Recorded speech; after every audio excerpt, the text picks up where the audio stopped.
नमस्कार, मैं हूं तमन्ना महाजन और आप देख रहे हैं एपीएन। रुक करते हैं एपीएन सुपरफास्ट का। नोटबंदी का 43वां दिन है, लेकिन लोगों के लिए अभी भी नकदी का संकट बरकरार है। अभी भी देश के कई हिस्सों में एटीएम और बैंकों के बाहर लाइन लगी हुई है। 41 दिन बाद भी लोग सुबह से ही लाइनों में जाकर खड़े हो रहे हैं। सरकार हालात को अब पहले से बेहतर होने का दावा कर रही है, लेकिन ग्रामीण भारत से परेशान कर देने वाली तस्वीरें लगातार आ रही हैं। गांव और दूरदराज के इलाकों में एटीएम और बैंक अभी भी आम लोगों की जरूरत के हिसाब से पैसा नहीं दे पा रहे हैं। यहां लोगों की कतार रोज दर रोज लंबी होती जा रही है। नकदी का संकट आम लोगों पर भारी पड़ने लगा है।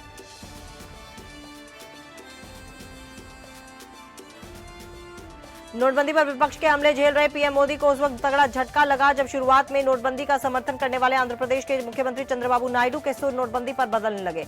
नोटबंदी को समस्या करार देते हुए चंद्रबाबू नायडू ने कहा कि जैसा उन्होंने सोचा था वैसा नहीं हुआ और 40 दिन बाद भी नोटबंदी से उत्पन्न हो रही समस्या का समाधान नहीं दिख रहा।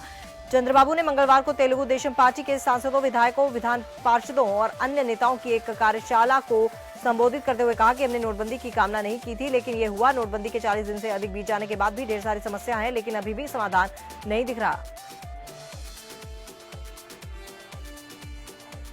चंद्रबाबू 500 और 1000 रुपए के नोट बंद करने के प्रबल समर्थक थे। वास्तविकता यह है कि अपनी मांग दोहराते हुए उन्होंने 12 अक्टूबर को प्रधानमंत्री मोदी को एक पत्र भी लिखा। प्रधानमंत्री मोदी के नोटबंदी की घोषणा करने के कुछ घंटों बाद 9 नवंबर को तेलुगु देशम पार्टी ने जोर देकर श्रेय लेते हुए दावा किया कि भ्रष्टाचार के खिलाफ लड़ाई में ये चंद्रबाबू की जीत है।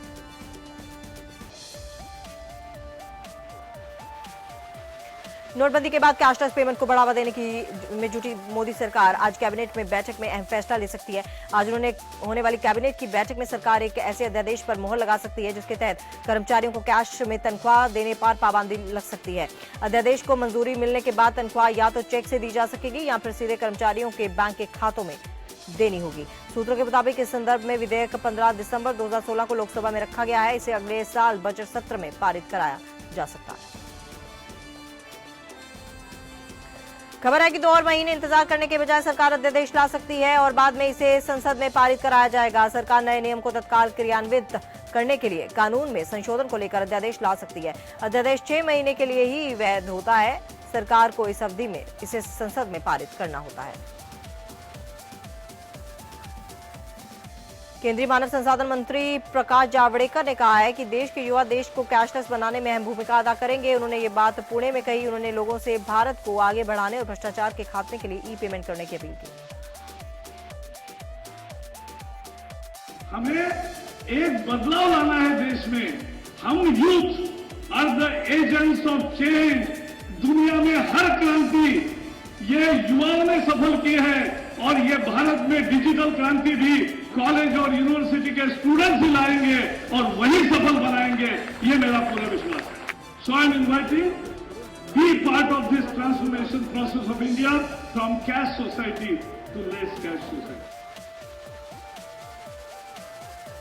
नोटबंदी के बाद काले धन के कुबेरों के बेपर्दा होने का सिलसिला जारी है। मुंबई से लगे कल्याण के क्राइम ब्रांच ने 13,41,000 रुपए के साथ 3 लोगों को गिरफ्तार किया। गिरफ्तार लोगों में इंडसइंड बैंक का मैनेजर सुंदरम सुब्रमण्यम भी शामिल है। मैनेजर सुंदरम सुब्रमण्यम पर काले धन को कमीशन पर सफेद करने का आरोप है। उसे पुलिस ने एक होटल से गिरफ्तार किया। बरामद नोटों में 2000 रुपए के नए नोट और 100 के नोट शामिल है। वही ताजा आंकड़ों के मुताबिक नोटबंदी के बाद 42 दिनों में आयकर विभाग ने देश भर में 3,185 करोड़ रुपए की घोषित आय का पता लगाया। आयकर विभाग ने मंगलवार को एक बयान जारी कर बताया कि नोटबंदी के बाद 428 करोड़ रुपए की नकदी और गहने जब्त किए गए। विभाग के मुताबिक नोटबंदी के बाद 3000 से ज्यादा नोटिस जारी किए जाने के साथ ही 86 करोड़ रुपए के नए नोट जब्त किए गए। यूपी विधानसभा का शीतकालीन सत्र आज से शुरू हो रहा है। विकास कार्यों को सरकारी खर्चे के लिए अखिलेश सरकार विधानसभा में अनुपूरक बजट पेश कर सकती है। नोटबंदी पर सत्र के हंगामेदार रहने के पूरे आसार हैं। इसके पहले सीएम अखिलेश ने एक सर्वदलीय बैठक कर सभी दलों से शांतिपूर्वक सदन चलाने की अपील की। समाजवादी पार्टी के राष्ट्रीय अध्यक्ष मुलायम सिंह यादव आज इटावा के ताका ब्लॉक की मॉडल तहसील का उद्घाटन करेंगे। इसके साथ ही वो एक जनसभा को संबोधित कर सपा सरकार की उपलब्धियों को भी गिनाएंगे। सपा मुखिया के कार्यक्रम को लेकर पार्टी की तैयारियां तेजी पर हैं और इससे पहले रविवार को प्रदेश स्तरीय नेताओं ने तहसील का निर्माण कार्य देखा।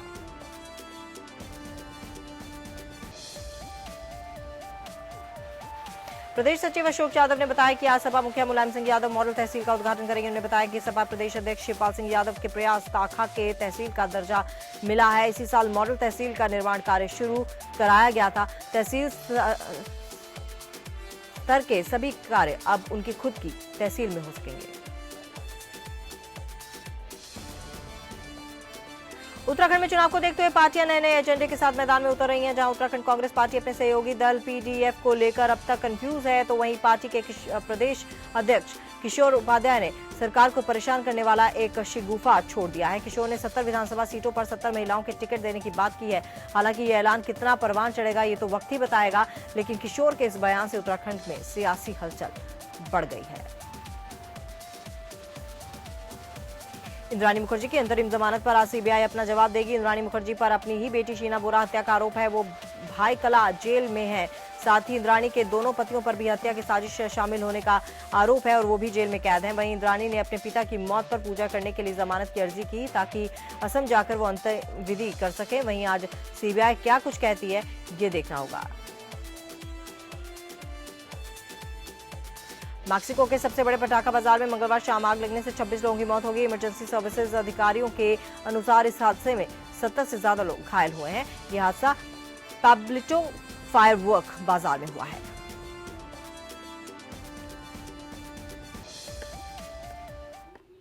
तो चलिए फिलहाल रुकते एक छोटे से ब्रेक के लिए, लेकिन ब्रेक के बाद भी सुपरफास्ट खबरों का सिलसिला लगातार जारी है, कहीं मत जाइए।